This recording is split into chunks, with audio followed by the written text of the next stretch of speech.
بسم الله الرحمن الرحيم. إن الذين آمنوا ثم كفروا ثم آمنوا ثم كفروا ثم ازدادوا كفرا لم يكن الله ليغفر لهم ولا ليهديهم سبيلا. بشر المنافقين بأن لهم عذابا أليما. الذين يتخذون الكافرين أولياء من دون المؤمنين أيبتغون عندهم العزة فإن العزة لله جميعا. وقد نزل عليكم في الكتاب أن إذا سمعتم آيات الله يكفر بها ويستهزأ بها فلا تقعدوا معهم حتى يخوضوا في حديث غيره إنكم إذا مثلهم. إن الله جامع المنافقين والكافرين في جهنم جميعا. الذين يتربصون بكم فإن كان لكم فتح من الله قالوا ألم نكن معكم وإن كان للكافرين نصيب قالوا ألم نستحوذ عليكم ونمنعكم من المؤمنين.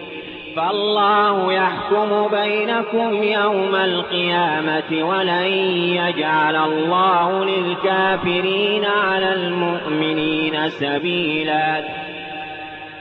إن المنافقين يخادعون الله وهو خادعهم وإذا قاموا إلى الصلاة قاموا كسالى يراءون الناس ولا يذكرون الله إلا قليلا مذبذبين بين ذلك لا إله هؤلاء ولا إله هؤلاء ومن يضلل الله فلن تجد له سبيلا.